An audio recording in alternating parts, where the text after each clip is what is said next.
मांस खाने वाले ब्राह्मण के साथ क्या होता है। आज के युग में हर धर्म के लोग मांस खाते हैं। उन्हीं में से एक हमारे पूजनीय ब्राह्मण भी हैं। लेकिन क्या कभी आपने सोचा है ऐसा करने वाले ब्राह्मणों के साथ होता क्या है? क्या उनको भयानक सजाओं को भोगना पड़ता है या भगवान उनको माफ कर देते हैं? अगर किसी मनुष्य का जन्म ब्राह्मण परिवार में हुआ है और वो उस धर्म को त्याग कर मांस का सेवन करता है, तो ऐसे लोगों की जब मृत्यु पास होती है तब उनके दांत काले पड़ जाते हैं और पेट निकल आता है। पुराणों की माने तो उनकी मौत बहुत दर्ददायी होती है और कहा जाता है कि अगर भगवान ने किसी को इतनी श्रेष्ठता दी है और उसकी कदर न की जाए तो भगवान का क्रोधित होना वाजिब है। स्कंद पुराण के काशी खंड के 3 अध्याय में कहा गया है कि जो ब्राह्मण मांस खाता है उसके जीवन पर धिक्कार है। ऐसे ब्राह्मण को ना तो मृत्यु लोक में सुख मिलता है और ना ही मृत्यु के बाद दूसरे लोक में।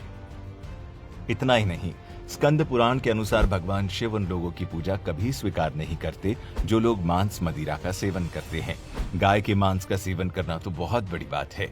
वहीं वराह पुराण के अनुसार भगवान विष्णु के वराह अवतार कहते हैं कि जो मनुष्य मांस खाता है, मैं ना तो उसकी पूजा स्वीकार करता हूँ और ना ही उसको अपना भक्त मानता हूँ। साथ ही वो पृथ्वी देवी से कहते हैं कि जो मनुष्य गौ माता का मांस खाता है उसे मैं हर तरह से बर्बाद कर देता हूँ और वो मेरे लिए एक अपराधी के समान होता है। उसकी हर सुख सुविधा मैं मिट्टी में बदल देता हूँ।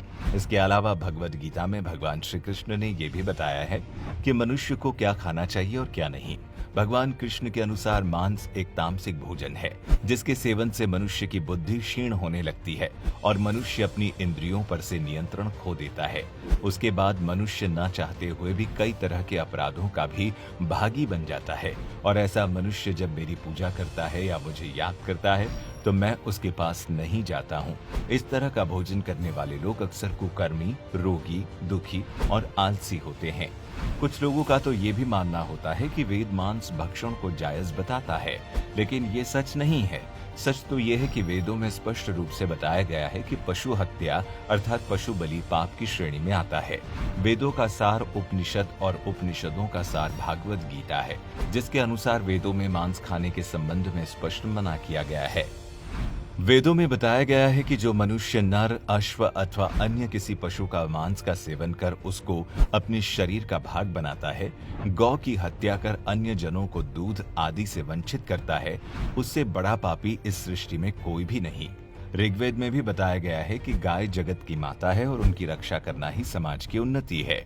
मनुष्यों को उनके समान सभी 4 पैर वाले पशुओं की रक्षा करनी चाहिए।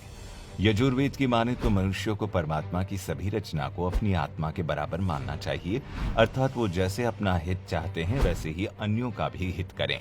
जबकि अथर्ववेद में मनुष्यों से कहा गया है कि चावल, दाल, गेहूं आदि खाद्य पदार्थ आहार के रूप में ग्रहण करना चाहिए।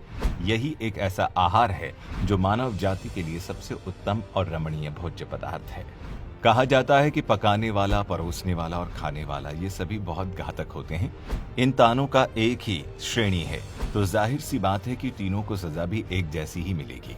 मांस किसी जीव की दर्दनाक तरह हत्या करके ही प्राप्त होता है।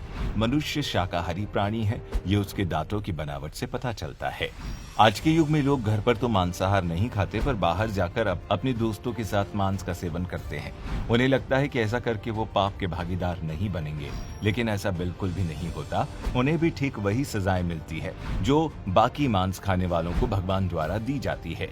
एक मनुष्य हर किसी को धोखा दे सकता है, लेकिन भगवान से धोखा करना नामुमकिन होता है। इसीलिए कहा जाता है न घर में और न ही कहीं बाहर मांस का सेवन नहीं करना चाहिए।